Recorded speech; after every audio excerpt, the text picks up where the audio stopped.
तेरी नजर में ऐसा जादू कर दिया, तेरा बिन बैठा है मेरा जिया।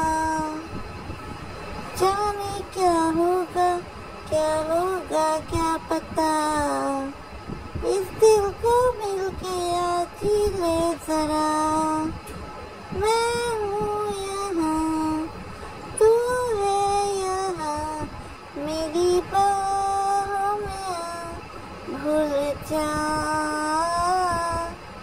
ऊंचा नीचा दोनों जहाँ, मेरी बाहों में आ, भूल जा। Baby I love you, baby I love you, baby I love you so much, baby I love you. আসসালামু আলাইকুম দর্শক, সবাই কেমন আছেন? চলে আসলাম নতুন আরেকটি ভিডিও নিয়ে। আজকের ভিডিওতে আমরা কথা বলবো কিছু পুরাতন আর কিছু নতুন টপিক নিয়ে। তো যে পুরাতন টপিক নিয়ে কথা বলবো সেটা কিন্তু আবার নতুন করে ভাইরাল টপিক। তার আগে হালকা করে একটু মিম যে বাবুদের বাড়ি গেল সেটা নিয়ে বলে নিই। যারা যারা এখন আমার চ্যানেলটা সাবস্ক্রাইব করেনি সাবস্ক্রাইব করে রাখবেন। মিম যে শ্বশুর বাড়িতে গেল এটা নিয়ে যে আমার বিশেষ টিপ্পনী ভিডিও সেটা এটাই। তো সবার কাছে অনুরোধ থাকবে সবাই সব কিছু সামনে নিয়ে অপেক্ষা করতে থাকেন। মিম তো শ্বশুরবাড়ি গেল, শ্বশুরবাড়ি শাশুড়ি তার বোনের বাসার আত্মীয় স্বজনকে কুরিয়ার করে করে জিনিসপত্র দিতে একদমই কিন্তু ভোলে না। কিন্তু যেই তিশা, মিম, সাবিনা, বাপ্পি বাবুর মার বাড়ি যায় তখন বাবুর মা দুনিয়ার গরিব হয়ে যায়। এই ঘটনাটাই ঘটেছে হচ্ছে আমাদের মিম যখন এবার তার শাশুড়ির বাড়ি গেল তখন। তার শাশুড়ির বাড়ি গেলেও মিম কিন্তু খালি হাতে এসেছে।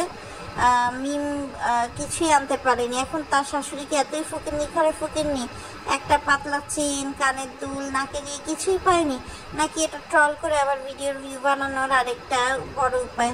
তো বাবু একটা নতুন চ্যানেল খুলেছে দর্শক, নতুন না ঠিক পুরাতন চ্যানেলটাকে একটা নতুন নাম দিয়েছে, সেটা হচ্ছে হানি অ্যান্ড বানি, যেখানে সে হচ্ছে তার আর মিমের নষ্টের ভিডিওগুলো ভালো করে আলাদা করে প্রকাশ করতে পারে।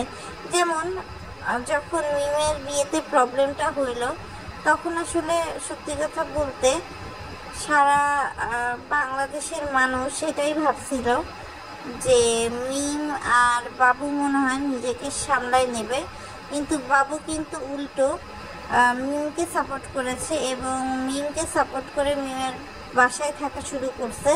তার ফ্যামিলিকে কিন্তু এভাবেই গোনায় ধরে না।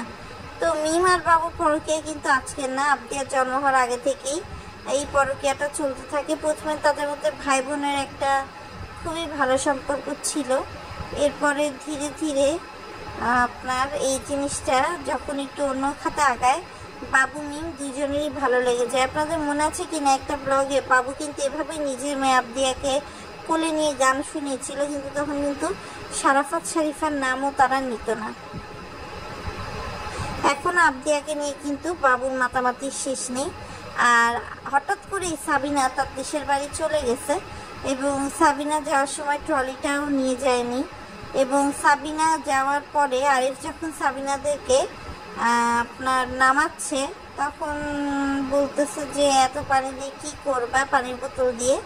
তখন বলতেছে গাছ লাগাবে। তখন বলতেছে যে তুমি তো বাড়িতে থাকোই না যে গাছ লাগাবা বা গাছ দেখবা।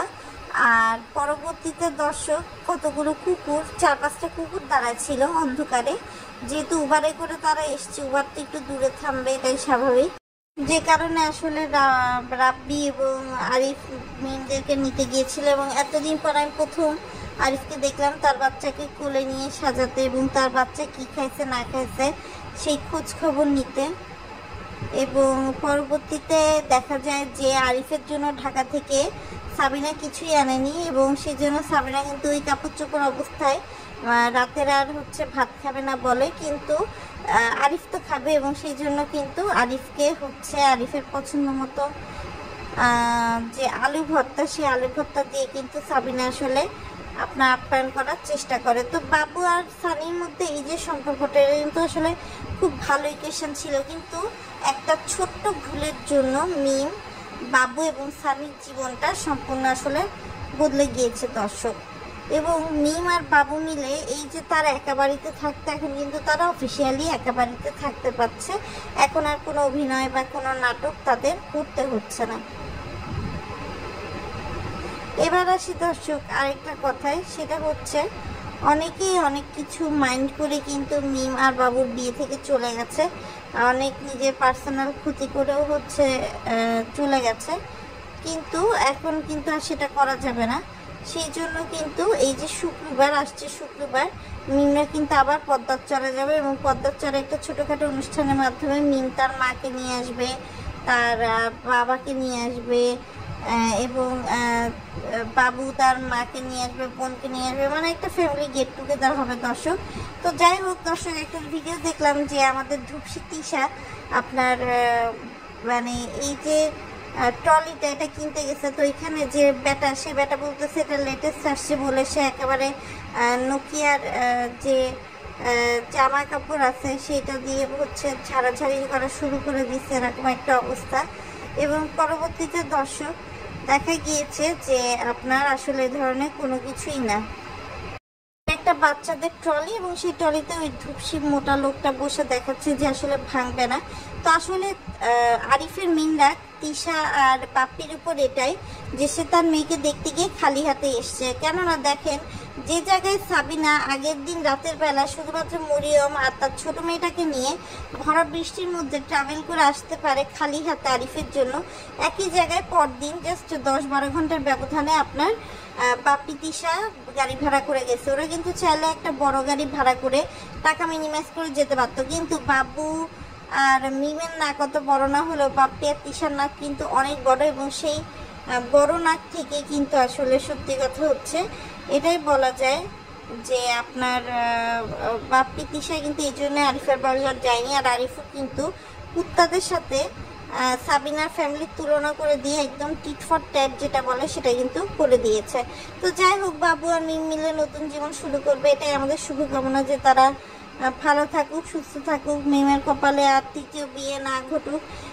সানির জন্য আমার মাঝে মাঝে কষ্টই হয় যে এই লোকটা দিনের পর দিন বাবু যখন তাকে ঠকিয়েছে তখনও সে বোঝে নেয়, সে নিজের বন্ধু হিসেবে বাবুকে নিয়ে কিন্তু সব জায়গায় ঘোরাফেরা করছে, কিন্তু ঘরের সূত্র বিভীষণের মতো বাবুই যে তাদের জীবনে কাল হয়ে যাবে এটা কিন্তু তারা বুঝতে পারেনি। আসলে যদি বুঝতে পারতো তাহলে তো এমন সুখী সুন্দরী একটা সংসার এভাবে ভেঙে যেতে পারতো না। আসলে মিম এমন একটা মেয়ে, তার পান থেকে চুন খসলে একটা ইস্যু হয়ে যায়। এবং সত্যি কথা বলতে কি দর্শক, মানে মিম এমন স্বৈরাচারী বা স্বেচ্ছাচারী, সে হচ্ছে আসলে নিজের ভালো ছাড়া অন্য কারোর ভালো, অন্য কারোর দুঃখ এগুলো শোনা তার কাছে টাইমই নাই দর্শক, বুঝছেন। তো যাই হোক দর্শক, আমাদের ভিডিওটা মোটামুটি এই পর্যন্ত। আজকের ভিডিওটা রসালো স্পাইসি, যদি আপনাদের কাছে কম মনে হয় আমি আরও কিছু তারকা লাগায় আপনাদের জন্য স্পাইসি বানিয়ে দেবো। তারপর আজকের ভিডিওটি এই পর্যন্ত। সবাই ভালো থাকবেন, সুস্থ থাকবেন, আল্লাহ হাফেজ।